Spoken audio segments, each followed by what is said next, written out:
Sí, en Miqueas, el profeta Miqueas capítulo 6, en el verso 6 hay una expresión.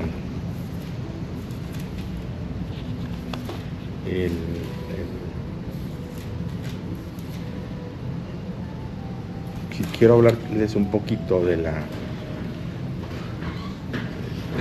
lo que ya lo llamo, digo, en mi cabeza funciona, la tiranía del propósito. Creo que No cierro esa puerta. La puerta no la cierro. ¿No lo cierro? Sí. Es que nada más siempre venía. Ok, está bien. Bueno, a ver si lo puedo hacer. Ok.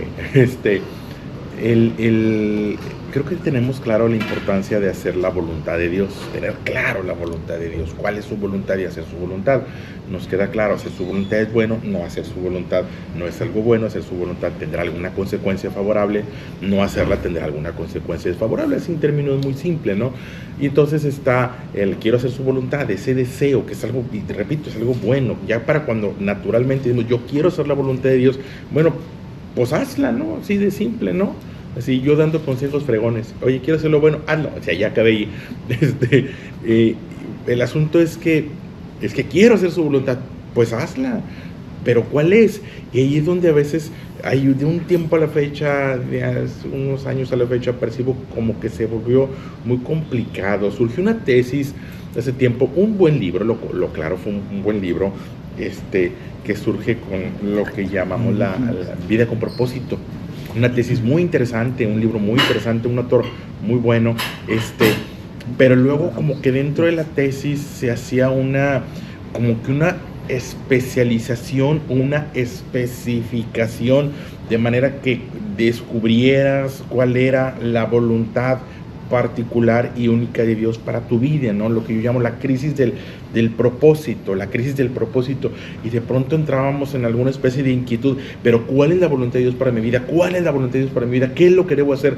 Y como un engranaje en el que todos participamos, y hay un engrane único en el que debes de estar, y si no estás en ese engrane las cosas no van a salir y le vas a echar a perder a los demás, y así como que lo volvemos demasiado complejo, y entraba quien entra en una crisis genuina de cuál es la voluntad de Dios por la vida, cuál es la voluntad de Dios, qué es lo que debo, y de pronto así como que se complicó.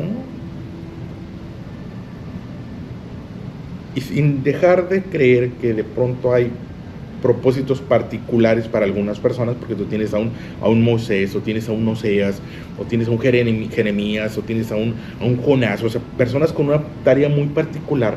Hay algo no general, sino algo permanente. Miqueas capítulo 6, verso 6, deja ver eso. Viene esa pregunta, ¿con qué me presentaré ante Jehová y adoraré al Dios Altísimo? ¿Me presentaré ante Él con holocaustos, con becerros de un año? ¿Se agradará Jehová de millones de carneros? ¿O de 10,000 arroyos de aceite? ¿Daré mi primogénito por mi rebelión? ¿El fruto de mis entrañas por el pecado de mi alma? Oh, hombre, Él te ha declarado lo que es bueno, y qué pide Jehová o Yahvé de ti. Solamente hacer justicia, amar misericordia y humillarte ante tu Dios. Me gusta mucho cómo no es que lo simplifique, yo diría lo clarifica.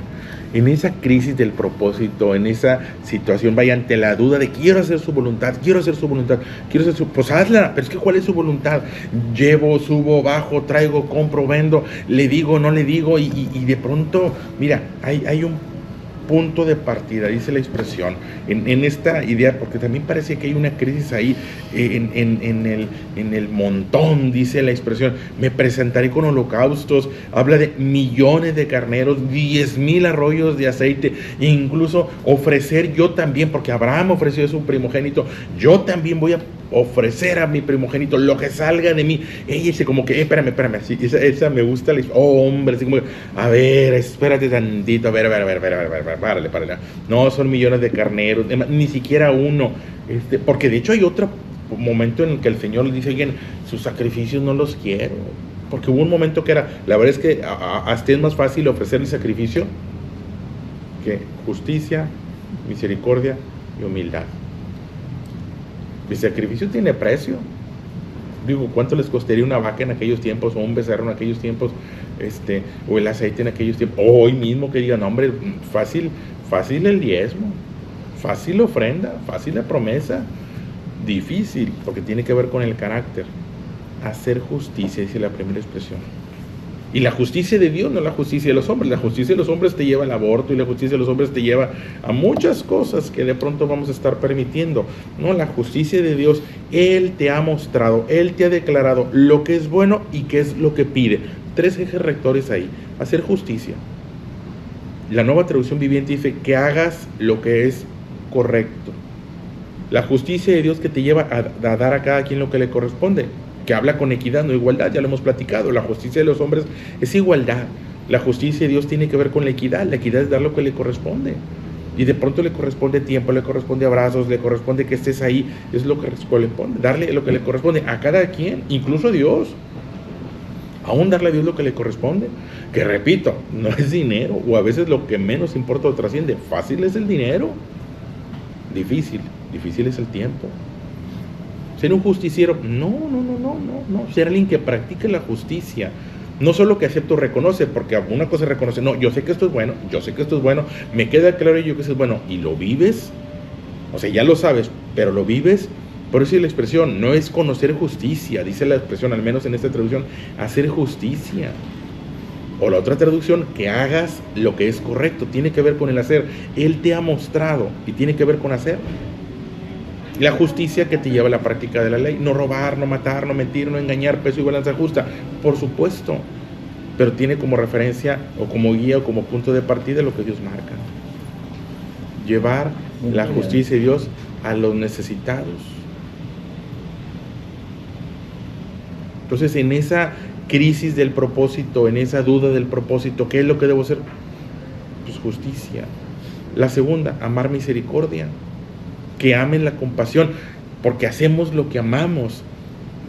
Y si amamos la misericordia o si amamos la compasión, no solamente la vamos a vivir, sino que cuando alguien más la viva, no nos moleste. Había situaciones donde cuando el Señor Jesús obraba algún milagro, la gente se molestaba. Digo, el que recibía el milagro no, pero los de alrededor, ¿y por qué sana? ¿Y por qué hace esto? ¿Y porque de pronto cuando la misericordia ocurre, porque la misericordia es lo inmerecido. La justicia es lo merecido. Y la misericordia es lo inmerecido. Y entonces cuando lo inmerecido ocurre, pues de pronto puede crear una sensación de, oye, pero pues, ¿por qué? Pues, si no estás viendo y mira lo que hizo, y no vino, y no estuvo, y no cooperó, y de pronto me incomodo. Bueno, es que si Dios quiere tener misericordia, pues qué alegría que Dios tenga misericordia, que no les dé lo merecido, que les dé lo inmerecido, y que no me moleste. Que ame la justicia, pero que en un momento dado, si va más allá de la justicia, si llega a la misericordia de Dios, pues entonces que no me sienta incómodo, que no pierda yo mi paz, porque puedo llegar a perder la paz porque ocurre lo inmerecido. Y si Dios en su infinita voluntad, en su perfecta voluntad, decide ser misericordioso, porque la Biblia dice, yo soy misericordioso de quien soy misericordioso, pues es soberano, y que no me moleste. Él me ha mostrado lo que es bueno. ¿Cuál es el propósito? Hacer justicia, hacerla, practicarla, la equidad, pero también practicar la misericordia.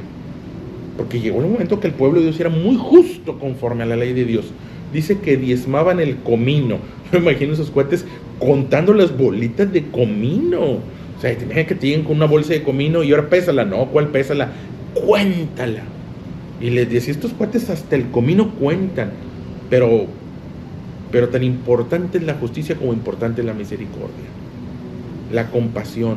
El tener la capacidad de compartir tus sentimientos, eso es compasión. El compadecerme es ponerme en tus zapatos, no decir, ay, pobrecito de ti, no quisiera estar en tu lugar. Es todo lo contrario, es ponerme en tu lugar para entender y sentir como tú sientes. Ese es sentir la compasión, es estar en los zapatos de la otra persona. Amar misericordia es ponerte en ese lugar. Entonces, insisto, en esa crisis del propósito, ¿qué espera Dios de mí? Pues de pronto a lo mejor lo complicamos y andamos a buscar qué lugar ocupamos en la cadena de 8,000 millones de personas que hay en el planeta y mi único engranaje. Bueno, pues sí puede haber situaciones en las cuales hay un propósito particular de Dios, pero en lo general, o en el propósito que tiene que ver con la vida, la justicia que tiene que ver con Dios, sé justo. No solamente crees en la justicia, sé justo. También no pierdes la misericordia. Y ahí puede sonar hasta raro que te diga, sé justo y en ocasiones injusto. Ya suena raro. Pero de pronto la compasión no tiene que ver con la justicia. La compasión es, o la misericordia es, pues sabes que en determinadas circunstancias lo que corresponde es justicia.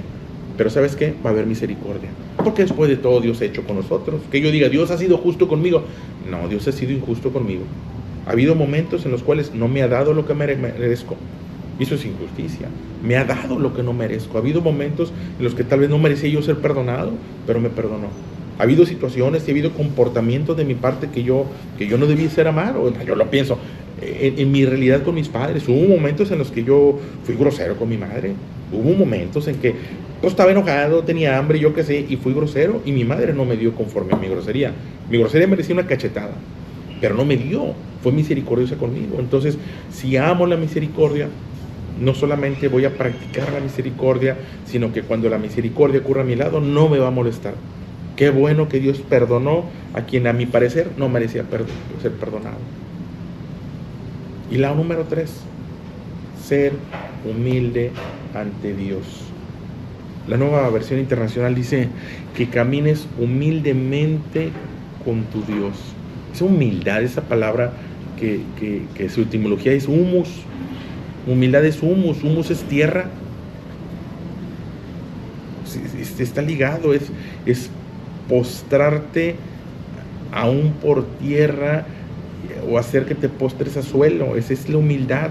Vaya, reconocer que estamos más cerca de la tierra que del cielo.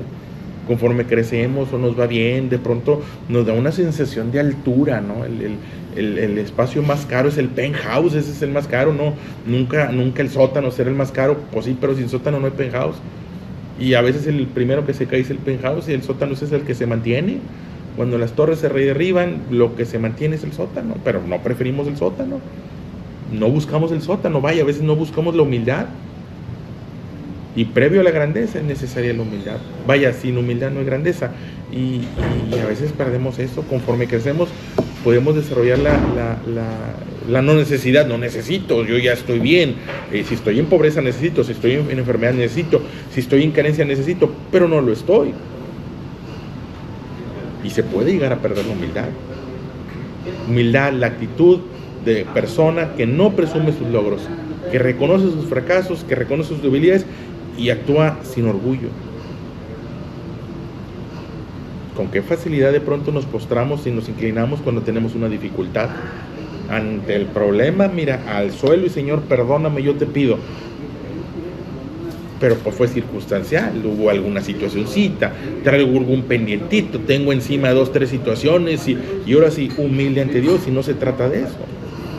Yo entiendo que los problemas nos humillen y nos postran en tierra, pero que no sea el problema, que no sea la dificultad, que no sea el requerimiento, ¿no? Que no sea, ay, ahora sí, Señor, aquí estoy todo humilde. Y entonces, pues, no soy humilde ante Dios, soy humilde por las dificultades. ¿Soy humilde ante Dios porque reconozco la grandeza de Dios? ¿O soy humilde porque me llegó lo que yo me doy cuenta que no puedo?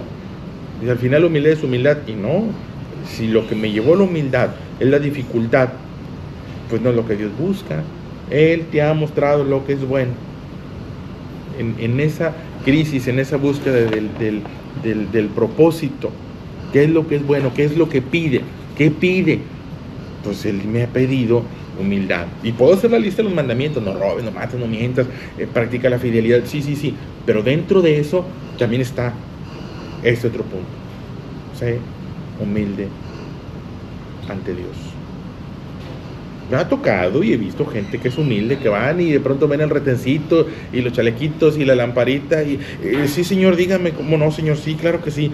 Ah, mira, qué humildito va, con los 4 o 5 armados de pistola, bien humilde. Y acá con la señora, con la esposa, con la mamá, con los amigos, tú cállate, tú. ¿Cómo? O sea, donde puedo, no soy. Y donde siento que está en riesgo, aquí sí, Señor, ¿cómo no? Porque no quiero que me pongan mis cachetadas. Entonces, pues entonces no soy humilde. es circunstancial y es feo reconocerlo, es feo, ¿no? Si estás por debajo de mí, no, si estás por encima de mí, sí, y no se trata de eso, ser humilde. La humildad engrandece. Dice la palabra de Dios, Salmo 138:6, Jehová es excelso y atiende al humilde, mas al altivo mira de lejos. Humildad, que no sea el pecado el que me humille, que no sea el miedo el que me humille, sino que sea parte de mi propósito en la vida. ¿Cuál es mi propósito en la vida? Ser justo conforme a Dios, ser misericordioso conforme a lo que Dios me marca y ser humilde delante de Dios. 3 propósitos que están claros en su palabra. Y sí, me gusta la tesis de la vida con propósito, me gusta que logremos encontrar lo que Dios espera en casos muy particulares, pero independientemente de que lo particularidad sea, mira, un propósito es que ayudes a esta... perfecto, ya lo ayudé, qué bueno. Pero no hacemos a un lado los demás. Un propósito, que llegado el momento le eches la mano a alguien y lo apoyes con una beca, que llegado el momento le des un consejo a alguien, qué bueno, que abraces a una persona que lo levantes de situación emocional, hombre, qué bueno. Pero en el día a día, en el caminar de la vida, hay un propósito o una serie de propósitos que siguen ahí. Él te ha mostrado, dice el profeta Miqueas, Él te ha mostrado lo que es bueno: hacer justicia, hacer lo correcto, amar misericordia, que vivamos y amemos la compasión que surja de parte de nosotros, o aun cuando ocurra, no nos incomode, y ser humilde ante Dios. Esa humildad, hombre, es más fácil que la humildad nos abra puertas que la altanería. Porque a veces la altanería te abre puertas, pero de mala manera y en la primera oportunidad vas para afuera. Pero la humildad nos va a abrir las puertas del cielo. A lo mejor habrá puertas que no te abran, pero la puerta más importante, la puerta que nos lleva al corazón de Dios, la puerta que nos lleva al corazón de la esposa, es más fácil que abramos el corazón de nuestra esposa, de nuestros hijos, si hay humildad. A veces parece como que irracional, oye, yo he visto, oye, pídele perdón a tu hijo, no, ¿cómo? Si es mi hijo, pues, no, hombre, de pronto pedirle perdón a los hijos, a los yernos, a las nueras, pedirle perdón, oye, no, mira, me equivoqué, cometí un error, perdóname, no estuvo bien. La humildad te va a llevar más lejos que un trono, a lo mejor no tan alto como un trono, a lo mejor la humildad te lleva al sótano, pero ahí a veces es donde está la mayor grandeza. En tierra hay más grandeza. Acuérdate, dice la expresión de la palabra, se nos olvida que somos polvo, se nos olvida que eso es a final de cuentas lo que somos, y que si hay algún valor es por el Espíritu de Dios en nuestra vida.